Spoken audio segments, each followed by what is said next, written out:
John chapter 3 from verse 22 to 36. Ubufakazi bokugcina bukaJohane.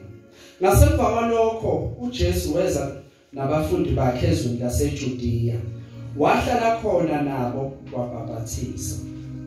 Naye uJohane wayebhaphathise eNoni eduze neSalimi ngokuba amanzi ayemaningi lapho. Beza bebhaphathiswa ngokuba uJohane wayengakafaki etilogweni. Kwase vele ukuphikisana phakathi kwabafundi bakaJohane nabaJuda ngokuhlambulula. Base beza kuJohane bathi kuye, "Rabbi, loyo wayenawe phesheya kweJordani, owamfakazelayo, bheka uyabhaphathisa, bonke beza kuye." uJohane waphendula wathi, "Umuntu angeke wamkele utho uma engaliphiwanga luvele ezulwini. Nina ngokwenu niyangifakazela ukuba ngathi angisiyo uKristu mina, kodwa ngithunyiwe ngaphambi kwakhe. Onomlobokazi ungumyeni, kepha umhlobo womyeni omiyo emuzwa uthokoza nokuthokoza ngezwi lomyeni. Le ntokozo yami isiphelele. Umelo ukukhula yena ngenciphe mina. Ovela phezulu uphezu kwakho konke. Ovela emhlabeni ungowomhlaba, ukhuluma owomhlaba. Ovela ezulwini uphezu kwakho konke. Akubonileyo nakuzwileyo lokho ufakaza ngakho. Kepha akakho wamkela ubufakazi bakhe. Owamkele ubufakazi bakhe ulubekile uphawu lokuthi uNkulunkulu uqinisile. Ngokuba lo uNkulunkulu amthumileyo ukhuluma amazwi kaNkulunkulu. Ngokuba akanika umoya ngokulinganisela. Uyise uyayithanda indodana, wanikela konke esandleni sayo. Okholwa indodana unokuphila okuphakathi, kepha ongakholwa indodana kayikubona ukuphila, kodwa intukuthelo kaNkulunkulu ihlezi phezu kwakhe. Ungasibongezo. Liphinde lapho izwi lakho linamandla. Namhlanje kuseni wethu lisafundiwe, siyaxolisa ukuba isitsha sakho sivelile namhlanje phambi kwethu. Ulandule kithi singabike uNkulunkulu wethu ngabalizwayo bese beyalikhohlwa, kodwa sifisa ukuthi silizwe bese siyalikholwa izwi lakho. Singisa uNkulunkulu wethu nakho konke izinto esingase sizame ukuthi siphazamise ngakho kule ndawo manje, ukuba kuthuliswe egameni leNkosi uJesu. Amen. Lo siqhubeka ke bazalwane nencwadi yethu kaJohn. Siqale lapha sisesula chapter 1 sila ku chapter 3. In fact, siqala namhlanje. Amen. Amen. Now, siyokhumbula ke bazalwane ukuthi after uJesu ebe nenkulumo neNikodima, uyaqhubeka sitshelwa lana ukuthi wahamba waya endaweni esemakhaya lapha eJudiya. La khona wafika nabafundi bakhe babhaphathisa. Amen. Amen.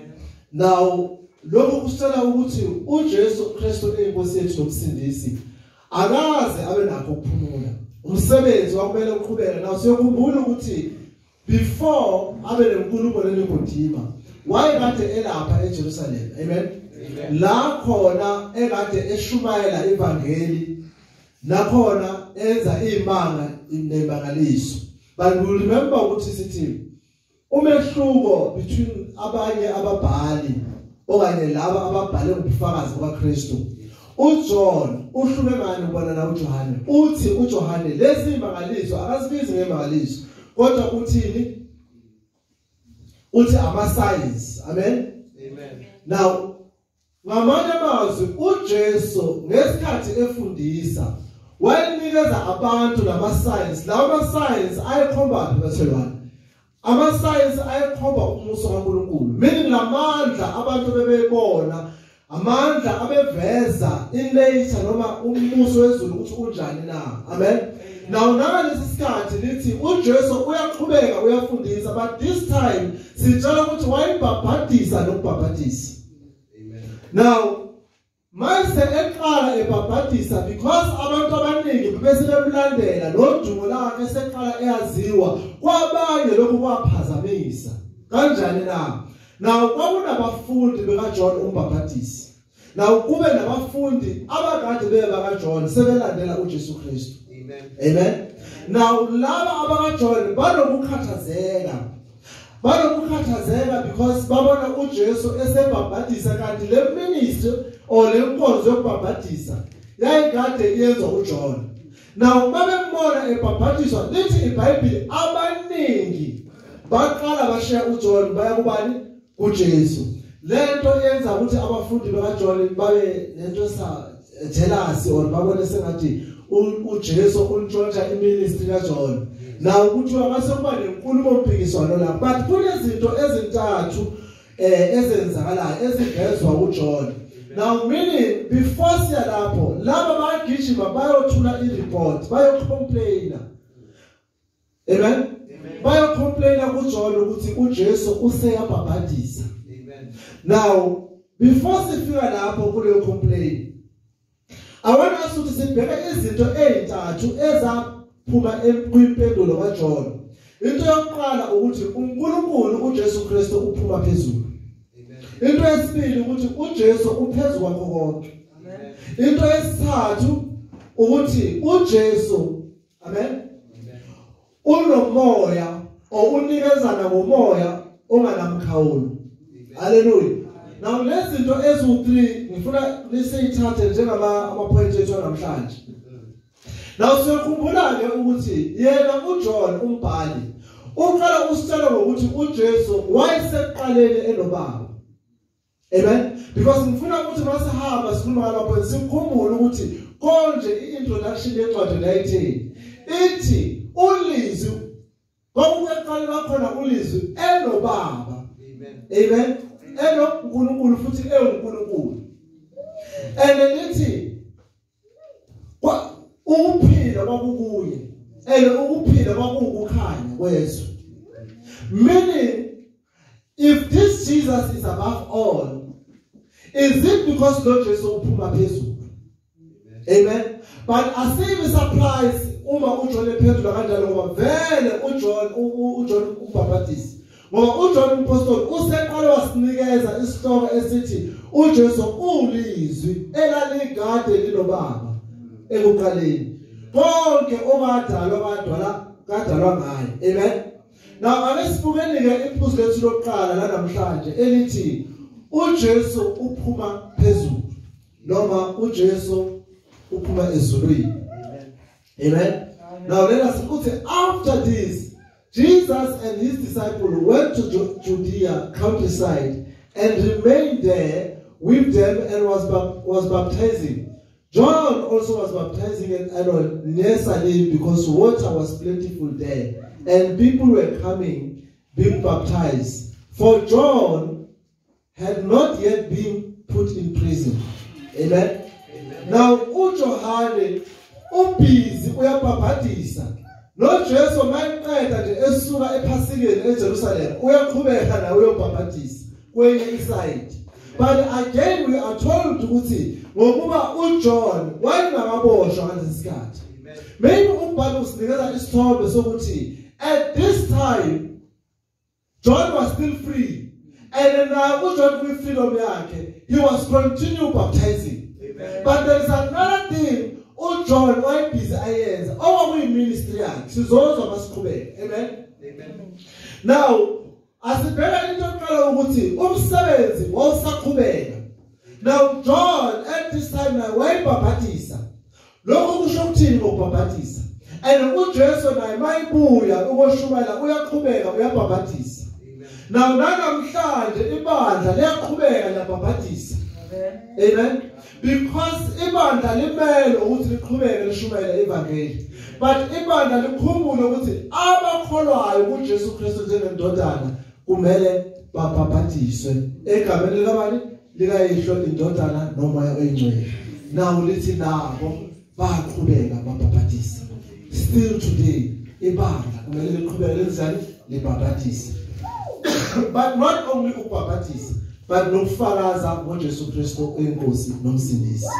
Now look usithola lapha ku Matthew 28 verse 19. Amen. And uJohn naye ngalesikhathi uyaqhubeka akaboshwa.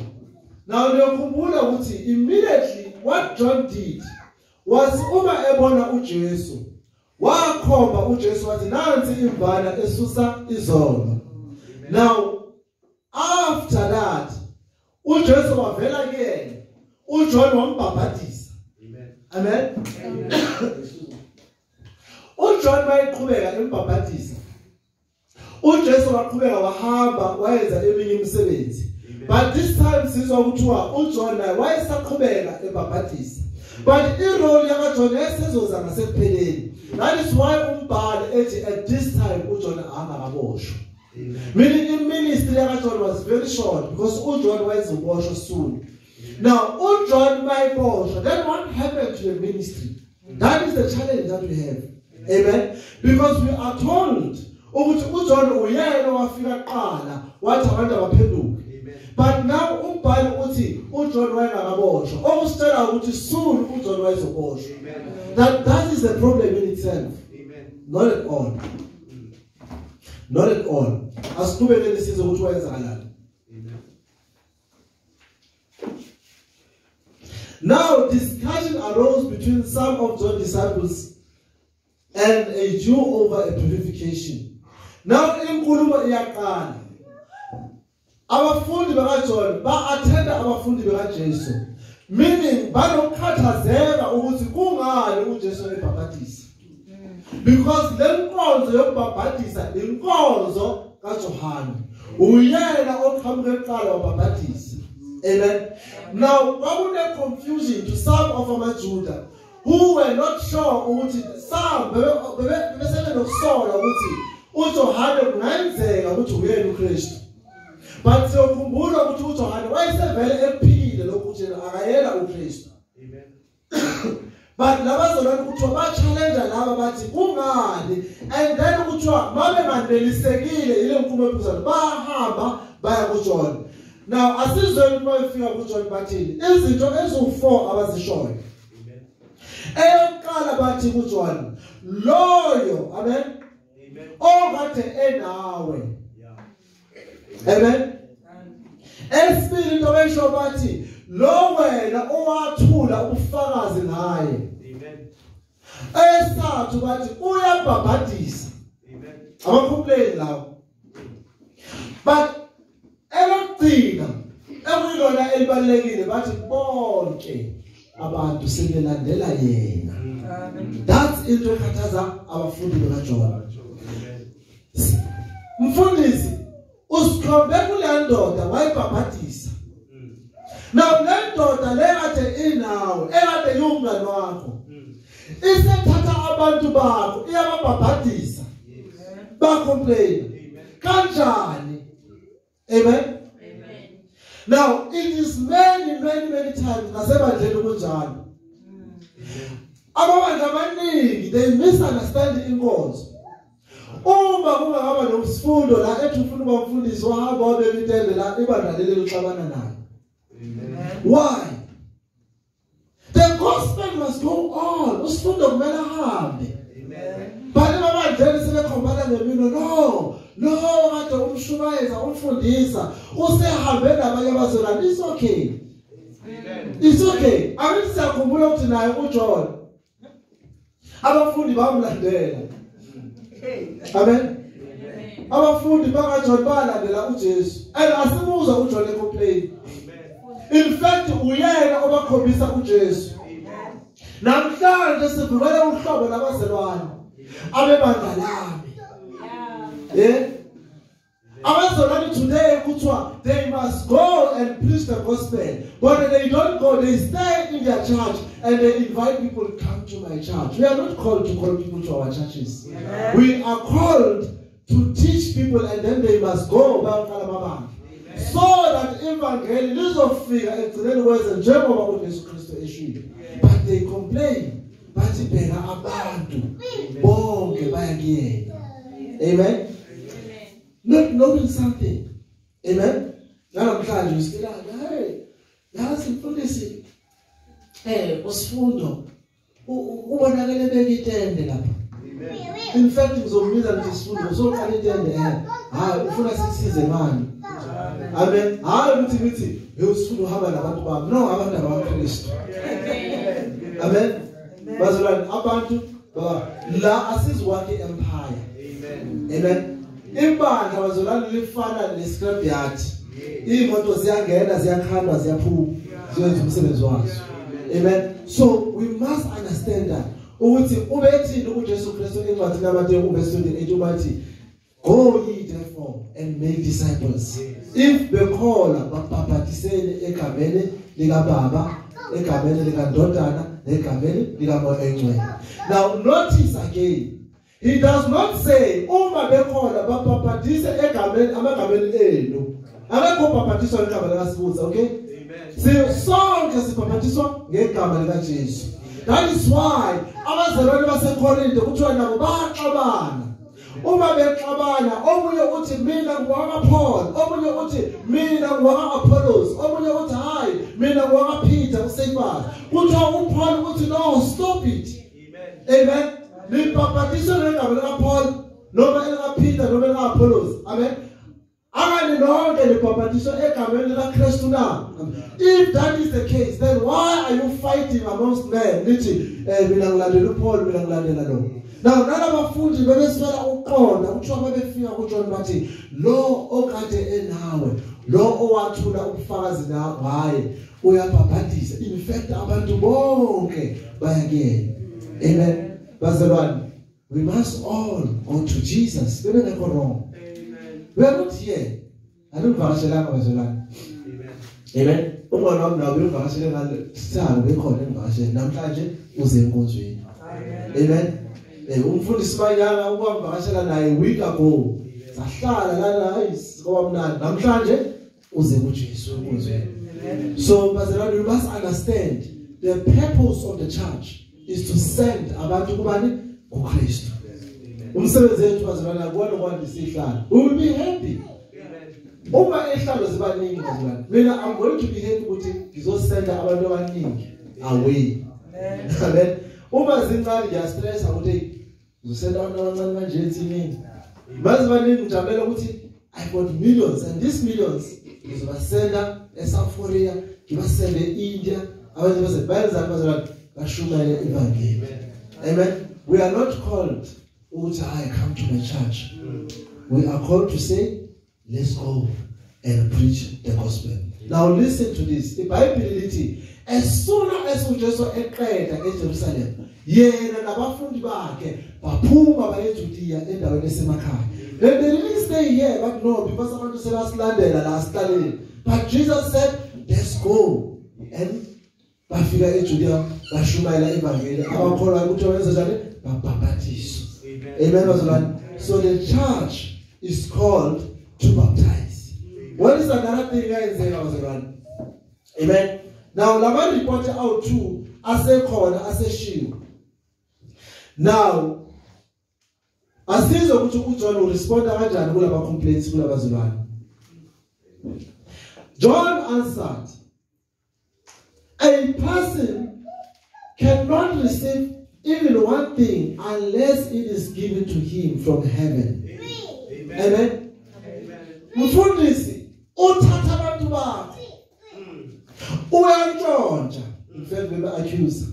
But uthi uJohn ayikho into umuntu angayimukela uma engaphumi ezulwini. Bayadideka. John ukhuluma ngani? Wena ofikile, wena uprofit, wena in fact nalomuntu ubhaphathiswa wena. How come then ungadini oba sitshela leyo nto? Amen. Nalomuntu lo ukuze simazi wena wasikhomba yena. How come ungadinwa? Amen. No, kunokuyibuza umuzo. So many pastors emhlabeni. So many abafundisi who've got big churches. Amen. I wonder if uJesu engaqhamuka bazobalisa bazolala badala uJesu sefike. Amen. Bazolala uzofika uJesu sefike. Ophuma ibhabe enkulu manje some of these pastors, to them this is a business. Now I can imagine sometimes such well how just to have a better come what says figure others about to come. It was spicy. We have to say anything actually. Yeah, understand. Now is a complaint. I'm not to listen about the cool as well. That's why I should be around and conditions some about to the almost was terrible to change. In fact, some fear around local Jesus was clean up. Ah, you know, Jesus, others to there. So, how does it in order again? Also, clean. So, this is the nature of Ubuntu as well. We must know our primary work as a church. Sifanele ukuthi sazi ukuthi umsebenzi wethu uyini nenhliziyo zethu zibe sendaweni efanele ngalo because if singekho singana understanding ukuthi ivangeli yini then we will miss the point. Amen bazalwane. Now you see many people abanga understand ukukholwa. They think ukukholwa siyabasineyinkinga siyofuna izinto zethu and therefore mase siyitholile into zethu si right. And then that's why the problem is. Amen. Bazalwane. Amen. Umuntu oza esontweni ene agenda yakhe.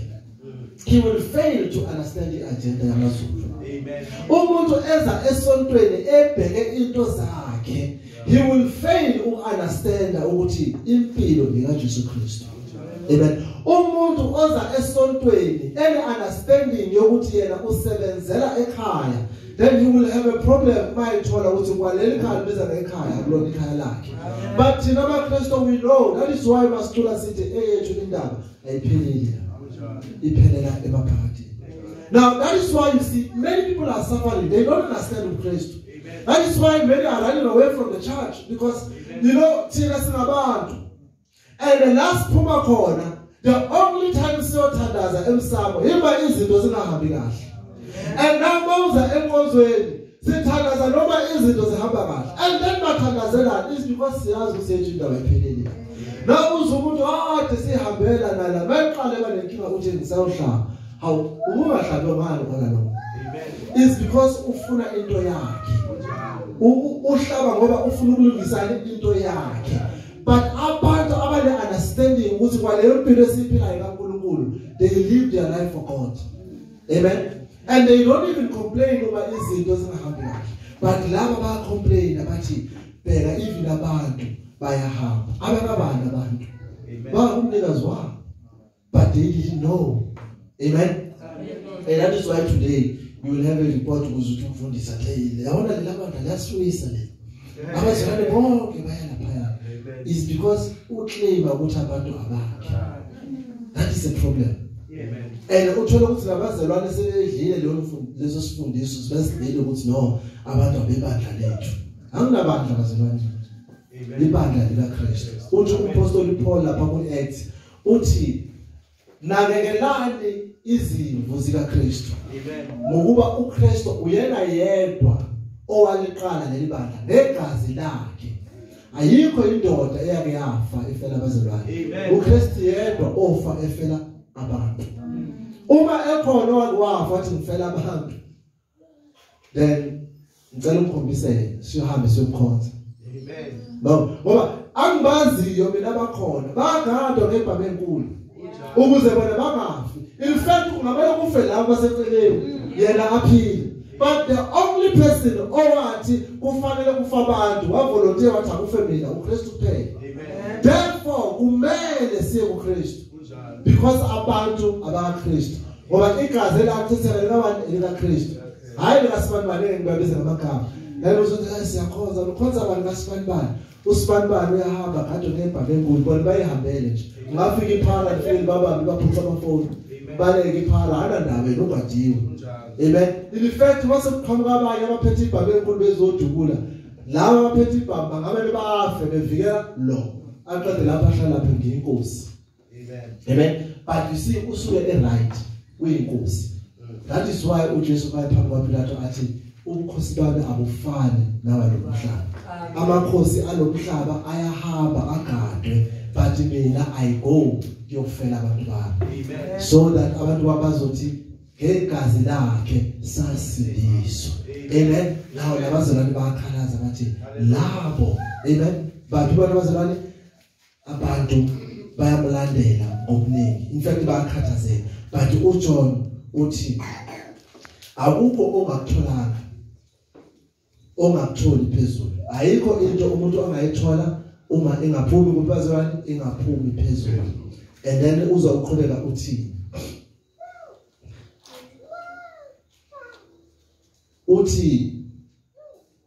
you yourself bear witness that I said I am not Christ. Amen. But I have been sent before him. Now izobati but lo owafakaza ngaye. Now uJohn yabaphendula uthi nani niyasho ukuthi mina ngafakaza ngaye. I'm sure ukuthi mina gathi angena uKristu. Amen. Now usithatha usibuyisa la back ku chapter 1 la ethi mayibona uthi nansi imvana esusa izolo kuthiwa abanye bamlandela uthi nani niyasho ukuthi ngafakaza ngaye. Mini kumele nimlandele yena hayi mina. Amen bazalwane. Now we must know it is all about Jesus. Amen. Why it is all about Jesus?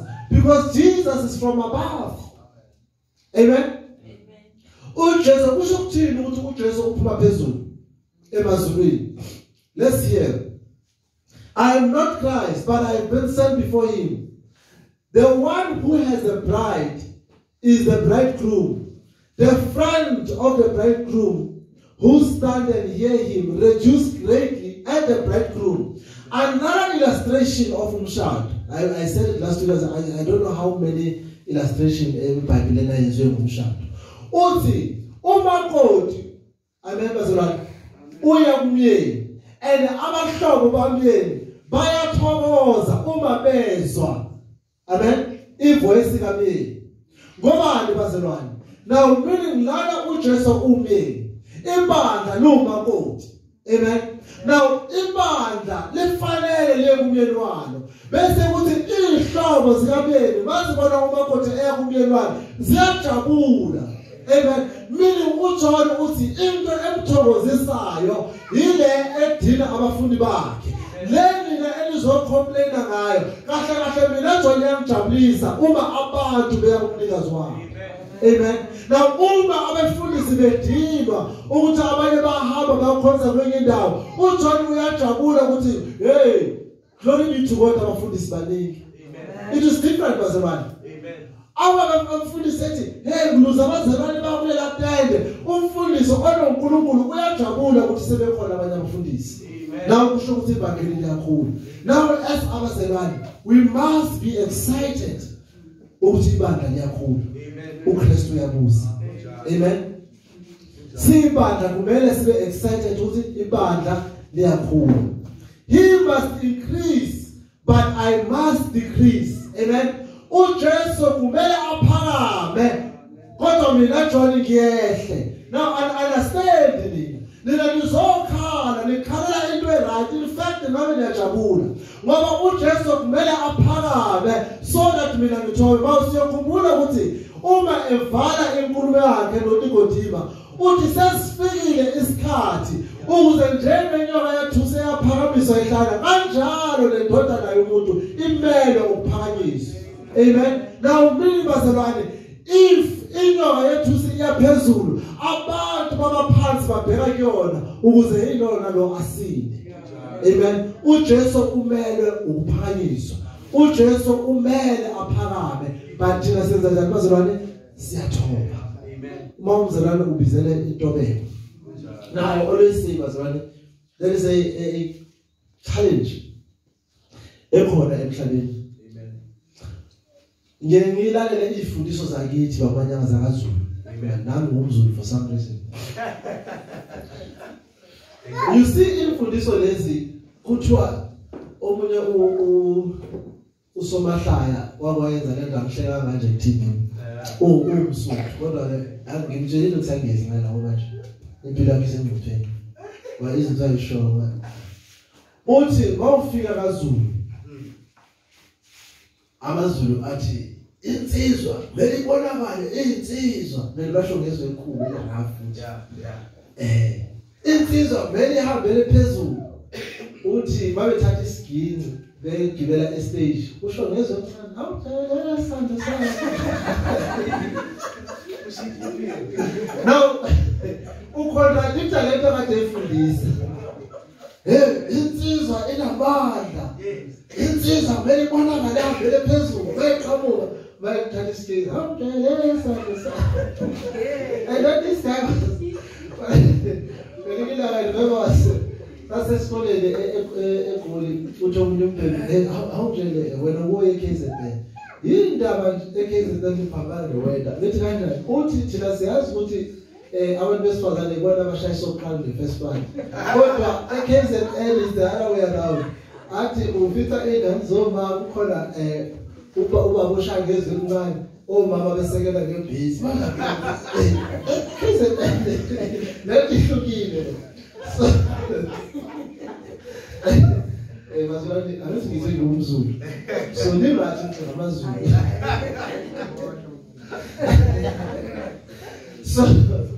so what I'm trying to say bazalwane is the difference between Christianity and humanism inkolo zethu zesintu ukuthi inkolo zesintu zisifundisa ipride ukuthi bawensizwa kumele uzizwe bawentombi kumele uhambele phezulu but the minute you enter ebandleni kuthiwa umelwe ukuthobeka and bawufika ebandleni kuyinsizwa uyazithoba now therefore that is why it's very difficult for abanye abantu ukuthi bakhonze because baze bathi abazali ngathi bayathithisa amen they don't understand ukuthi we don't need to prove ukuthi sinamandla but we know ukuthi sinamandla but nevertheless amandla ethu akuKristu amen now that is why singaboast ngoba siyazi ukuthi impilo ayiyona yethu now you can't boast about impilo yakho but I remember ukuthi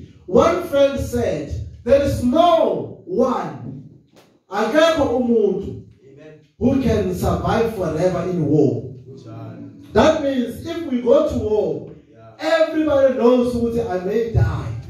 Meaning the confidence onayo is kashana. But you don't have hope. If such a participant, they don't have hope as a man. But sacrifice, that is why then by understanding the value of being a Christian, then we know who to ask about the pride. Because sense are fair, and therefore asking was Bulanis because of the pride age. Oh, I mean, I'm off. And but Tenasiazi, Uti Roma Singafa, Uyena Sopita Sibuke. But Massive Poster, Ultron Sibus Yena, Boba Yena, Uyena Osnega Upi, Amen Bazaran. So therefore you must understand. That is why John 80. Umele anyuke mina ngiyehle. So sibizele bazalwane ukuthi siyehle. Yena enze njani enyuke. Amen. Now uzwa uthi ngakhulwa lapho uthi he must increase but I must decrease. He who come from above is above all. Amen.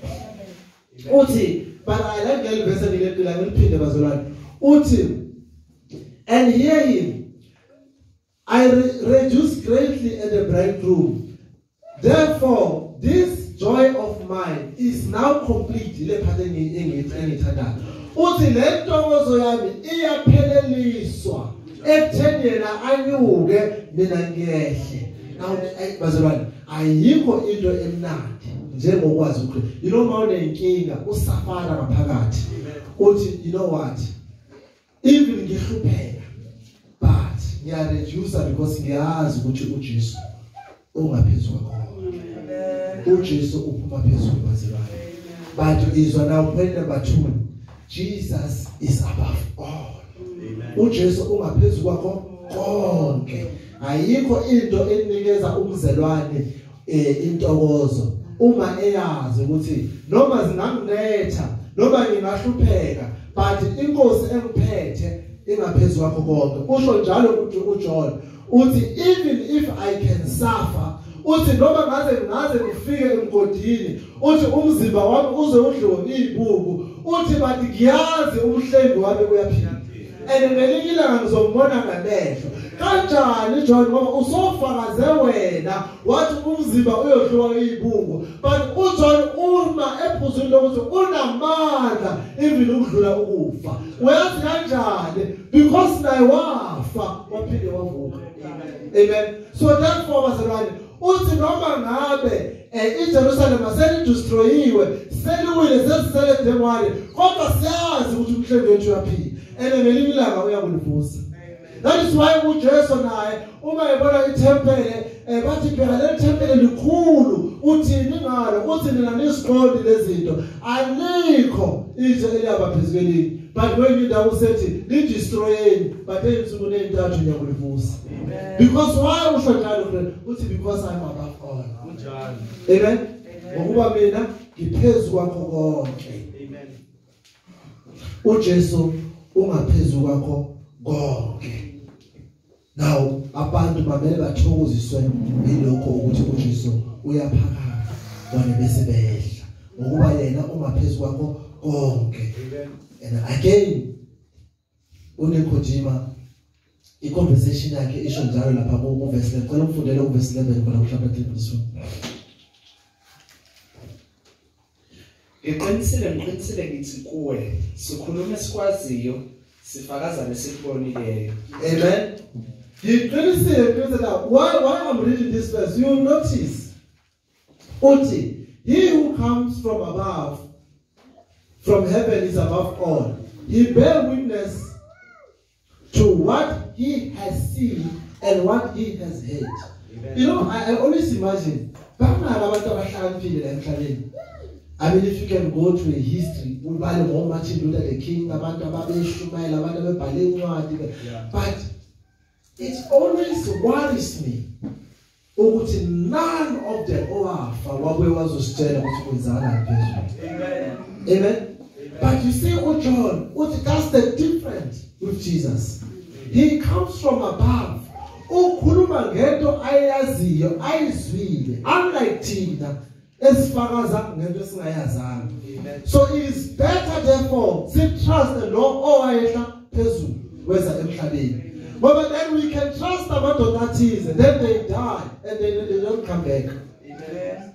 And then sometimes when they amen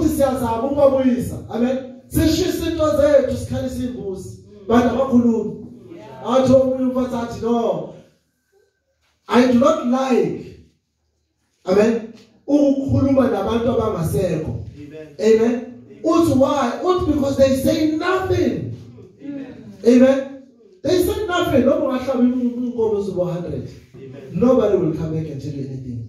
Amen. But Jesus is the only one who came and talked about the Father. Amen. That is why uthi therefore ubufakazi bakhe ibona bona esifana simlandela because ophuma phezulu ungaphezulu kwakho konke. Uthi nami John, you have followed me, yes, I have told you izinto, but I'm limited. Amen. Kunezinto engazazi. Kunezinto ezingasoze sazi understand. Kunezinto ezokhala size siyeke. Singazi understand. Sifunde size sikomode, but singazi understand. Amen. To a point where we give up. And then at the end of the day, then we realize, is it because singabantu bala emhlabeni kunezinto esingazazi but ophuma phezulu uyazi konke ngoba konke kwadalwa nguye ngoba wayeseqaleni enobaba. Amen. Wayelonkulunkulu engulizwe konke kwadalwa nguye. So we must understand bazalwane ukuthi uNkulunkulu ungaphezulu kwakho konke. Amen. Then who said he? Whoever receive. Amen. Amen. He who comes from above is above all. Who is on earth belong to earth and speak earthly things. Or he speak in every way. He comes from heaven above all. He bears witness of what he has seen. Yet no one received his testimony. But whoever received his testimony sent his seal to this, that God is true. Amen. Now you see, if you bear testimony about me, about uSibuza, then kuna la ungafinyelelanga khona. Mina ngimazanga bazalwane uNkulunkulu. Ngifana nani. That's why uPaul ethi ngiyafisa ukumbona ngize ngibone namandla la avusa ngawo uKristu.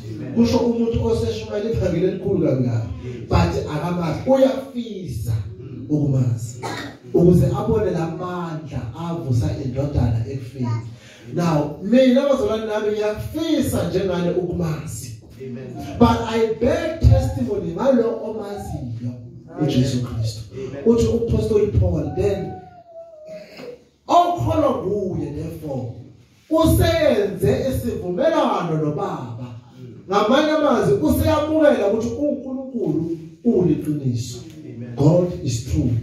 Amen. Now if you believe and you bear testimony about the Son, usoyenze iagreement nenhliziyo yakho okanye noNkulunkulu ukuthi impela uNkulunkulu uyiqiniso. But there is no way you can make such an agreement ukhuluma nomuntu wala emhlabeni, because lo muntu wala emhlabeni akamazi uNkulunkulu. But Jesus come from above. Jesus is above all. Amen bazalwane. Kungaphezulu kwakho konke because uphuma phezulu. Therefore yonke impendulo unayo, because he can tell you ukuthi uNkulunkulu ukuphi. And angakutshela ukuthi kuyimanje ukwenzani. But no man can tell you that. The only life esiphila la emhlabeni bazalwane, we rely kubantu abangazi njengathi. We rely kubantu abaphazamisekile njengathi. Amen bazalwane. Now you see now today they will tell you that the corona inkinga enjani then 2 days to come bazokutshela ukuthi no sekukhona enye 3 days to come. It's because they guessing, they try to find out. We don't even know which exists. Amen. Because asikwazi bonke, but uJesu ongaphezulu kwakho konke. Amen.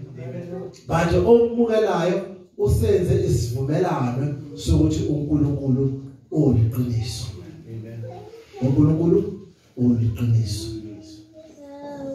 Abanye abamukelanga njengenkosi nomsindisi. Kwenzakalani ngalabo? Amen. Kwenzakalani ngalabo abangamukelanga uJesu? Whoever received the testimony, he seals that God is true. For he whom the Spirit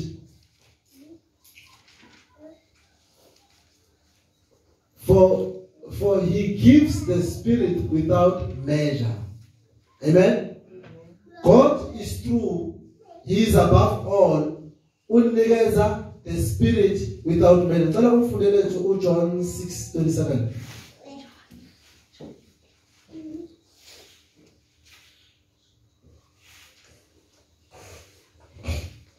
Konke angipha khona Baba kuyakuza kimi. Ozayo kimi angisoze ngakulahlela ngaphandle. Konke angipha wona uBaba kuza kimi ene oza kimi angisoze ngabulahlela ngaphandle. Mina bazalwane uJesu sinikezwe esandleni sakhe. Amen. Ubani yena? uBaba. Ngokuba uBaba wanikeza konke kuyena njengendodana. Amen. That is why mayiqhamuka lapha ku John Luke chapter 4 ephuma ekulingweni uqala ngokuthi athi umoya kaNkulunkulu uphezulu kwami. Meaning wonke amandla akumina. Amen. Ukuze ngishumayele indaba ezimnandi. Ufunda ku 1 John chapter 2 verse 23.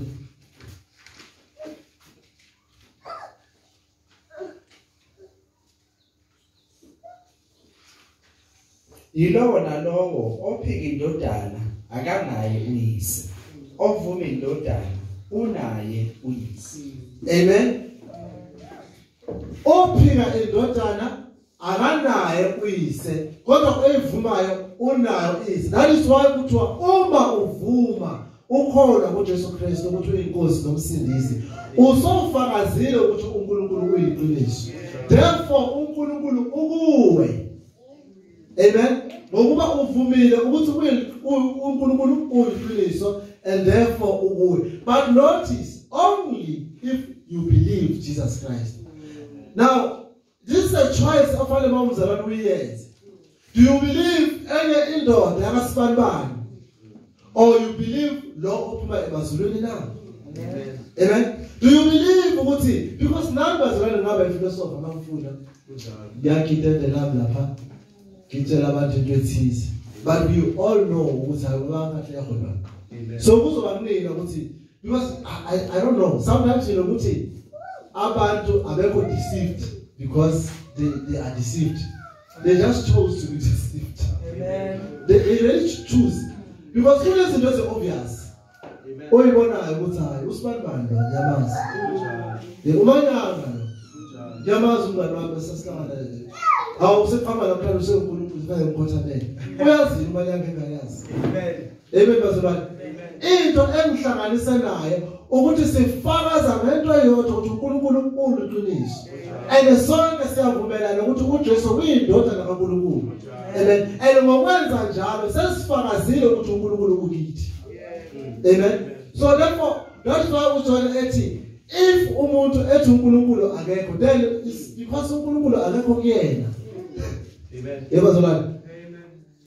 Now I've met some clever people abelungu ababizwa ngama atheists abantu abangakholelwa ukuthi uNkulunkulu ukhona.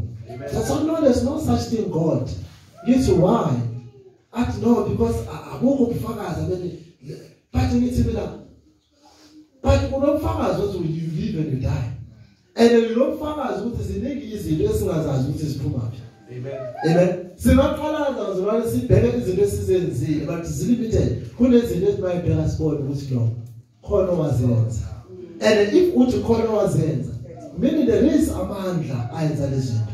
And then thina sikhonza lawo mandla. Because amandla abantu siyabona abantu baqhama ngo 5G bayenzani ba developer bayenzani, but there is something ithi abantu usathi hey 5G siyajabula kuthiwa ikhukhula sivele zathatha idolobha lonke laseChina. Since behlala phakathi ngama-China siletha lo 5G bengehave impingane imvula. Is it because kunezinto ezingaphezulu kwabo? The only person who understandayo umuntu oqhamuka phezulu ongaphezulu kwakho konke uJesu Kristu. Amen. So we kunezinto efanele si understand and size kwi conclusion ukuthi uJesu ungaphezulu kwakho konke. And uJesu he give the spirit without measure. Abantu ba limited. They can give you this but not that. Amen. We can arrange sense our subscription today, but we will count the zingwa because we are limited. Amen. We can choose but whatever as we choose is a challenge. As we all see at some point, such plans. I plan to why? It's because we have a limit. That is why when we give our life to Jesus, is it because we know that Jesus is not limited? Amen? He is not limited. That is why even when we fail, yes, we may fail, but Jesus never fails. And he will come. Amen. And he will be with us. And that's why the move at some point, I was chosen. I will find some pains.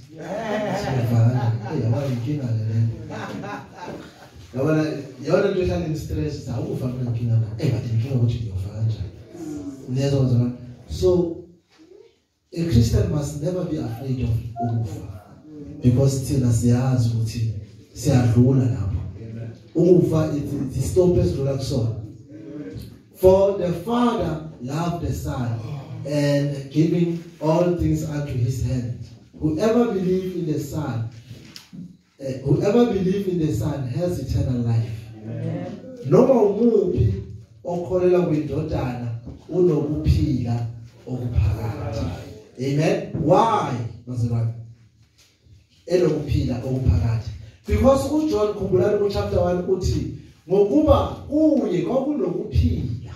Amen. And lokhu kuphila kwakukukhanya kwabantu. Amen. He is the source of life. Amen. Therefore sijongela ukukhulu eqala ukuthi unokuphila okuphakathi. Amen. Ngicela ufunde chapter 1 verse 31 to 33.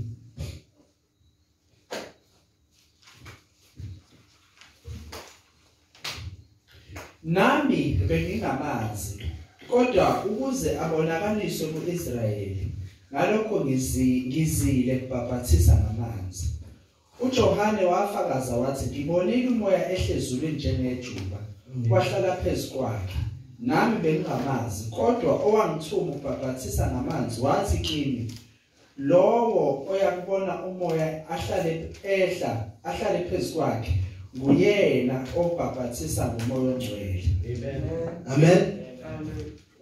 Lo umoya owenzayo ohlala phezukwakhe uyena obhaphathizwa ngomoya oyingcwele. Mara kunento engifuna uyigade lapha endaweni encane kuthiwa umoya awuyehlelanga kuphela kuyena wahlala kuyena. Whom the Spirit descended and remaineth in him. Amen. Meaning umoya kaNkulunkulu wahlala kuye. Awuyehlelanga kuphela kodwa wahlala kuye. That is why sibelieve ukuthi unokuphila okuphakathi because uNkulunkulu bukuye. Amen. Colossians chapter 1 verse 19 uthi for it pleases the Lord that his fullness remaineth in him. And igama lesiGreek lapha lithi the Spirit tabernacled in him. Leyakhuluma tabernacle bazwana. Amen. Lapha i-Ark of Covenant. Kule tabernacle kaNkulunkulu kuthiwa umoya kaNkulunkulu ohlala lapho always. Meaning abantu bebengena esontweni bephuma. But umoya uhlezi. uJesu Kristu yena-ke kuthiwa uyilo ndawo la khona umoya kaNkulunkulu uhlezi kuyena. Amen. And God loved the Son. Now uNkulunkulu uyamthanda uNdodana. But notice ukuthi that is mentioned so we know ukuthi uNkulunkulu akasinikeza igift because wayeseyilahla. Wasinikeza indodana owayekade ethanda. Amen. Kuyiyona yodwa. God loved the Son. Don't think ukuthi uJesu wayesiphambanele ngoba uJesu uNkulunkulu angasafuni. No. He loved the Son. But he gave him for us. Why? Because John 3:16 ngokuba walithanda izwe. uNkulunkulu njalo bazalwane uyasithanda. Amen. uNkulunkulu uyasithanda. He gave all things to him. Wanikeza konke kuyena. Funda uColossians 1:20.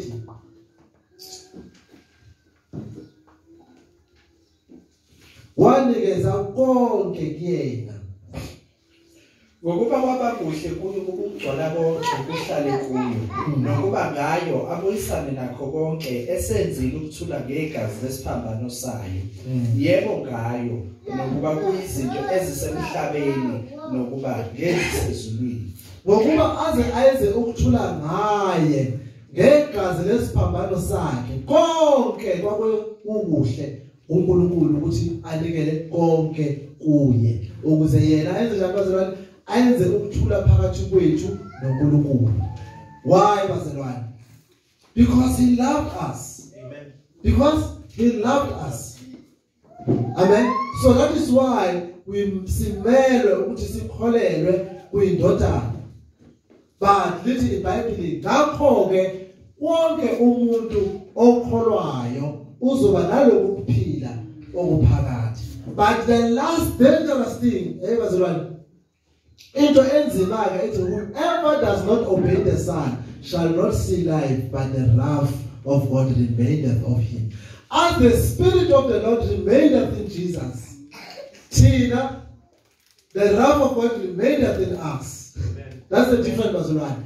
Umoya kaNkulunkulu uhleli kuJesu. Thina ulaka kaNkulunkulu lihleli kithi. But uma sikholwa kuJesu Kristu ulaka liyasuswa kithi kuhlalane umoya lo kuJesu Kristu. But ongakholwanga lithi iBhayibheli ulaka lihlala kuye. Liphuma phi lolaka? Liphuma ekutheni umuntu uyisoni. Then lokho kuyamdina uNkulunkulu ngoba uNkulunkulu akahambisani nesoni. But because uNkulunkulu uyathanda izwe wanikela ngendodana ukuthi labantu bakhe abayizoni abambi nobambi kodwa ngiyabathanda but ngizonikela ngendodana ukukhombisa uthando lami kubona. That's why uBhala eMaroma chapter 6 verse 23 uthi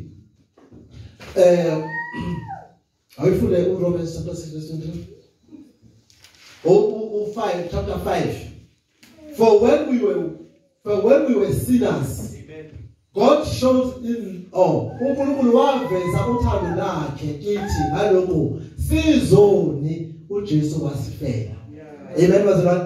uNkulunkulu wavezani uthando lakhe kithi ngalendlela ukuba sizoni uJesu wenzani wasifela. Now that is the gift. Read for me, I think is the last one. Romans 6:23.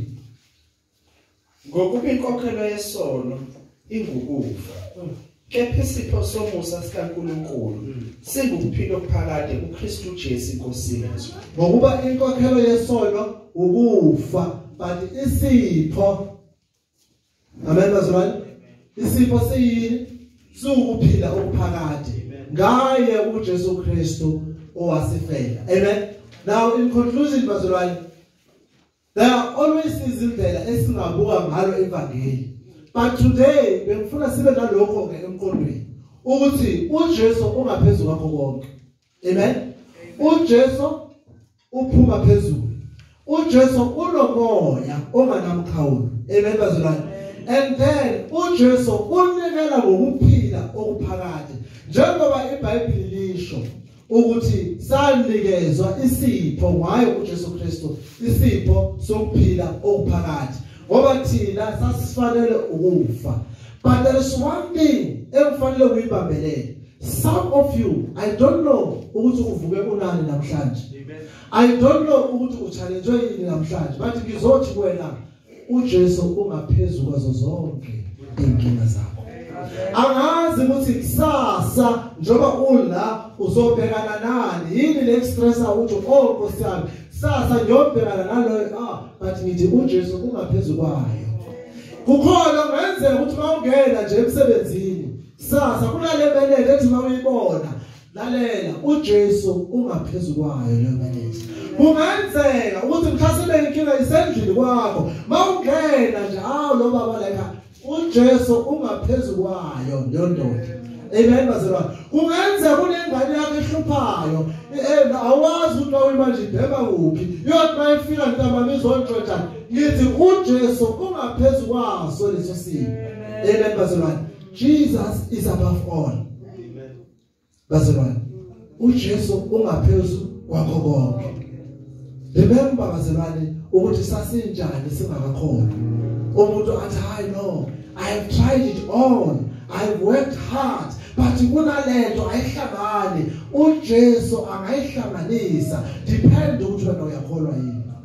Amen. uJesu ungaphezulu kwakho konke because yena uphuma emazulwini, ubufakazi bakhe buyiqiniso. And uma ukholwa ukuthi lo bufakazi buyiqiniso usokholiwe ukuthi uNkulunkulu uliqiniso. And therefore mina usokholiwe ukuthi uJesu lo uphuma phezulu and futhi lo Jesu ungaphezulu kwakho konke.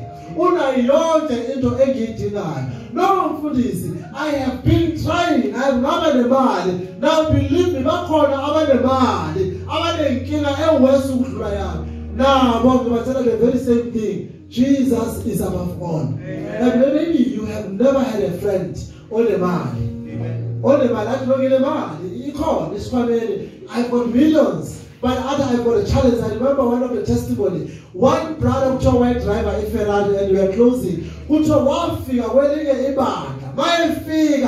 Why they king alone? Who to my color extra. Amazon bigger and young. One border with Ferrari. Then you know our local churches. Uma bebona into ethize abaasha ayeka yonke into alandela le ndoda bafika bayimukela bayihlalisa phezulu kuthiwa nomfundisi wama ukushumayela wathi asifingelele ubaba usibanibani kuthiwa lo baba wadideka kuthiwa wayithatha wathi no baba ngicela uzosho something kuthina njengento kuthiwa mayefika phambili wathi no there is something wrong ngaleli bandla.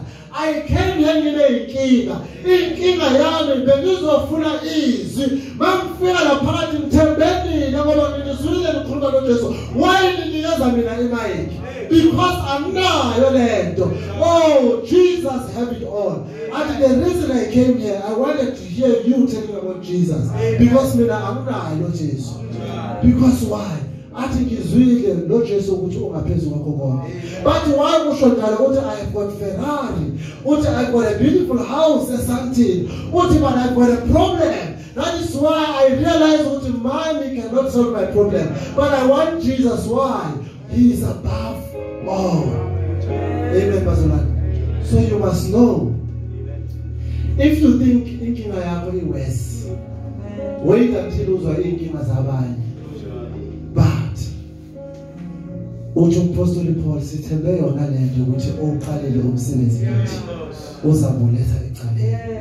Amen. Noma ngabe uyahamba le journey ingathi ayipheli uthi I've been trying but I don't reach the finish line. No, don't worry. Jesus will do it for you. Amen. He did it for us in the cross where there were heroes ababeshumayela evangeli but the only difference is that the heroes were only talking but this kind of hero in Jesus kuthiwa wafika wakhuluma but at the end of it all then he walked the talk because kunabantu who talk the talk but Jesus walked the talk. They went to the cross and then he died for us. Amen. And then mayise phezulu kuthiwa nalawa ebengabengakhona they look at him but impela uyindodana kaNkulunkulu. He is above all. Amen. Amen. So you must know that Jesus is above all. Amen. Asukumele ngeenyawo zona sicela. Sicela nihlabelele.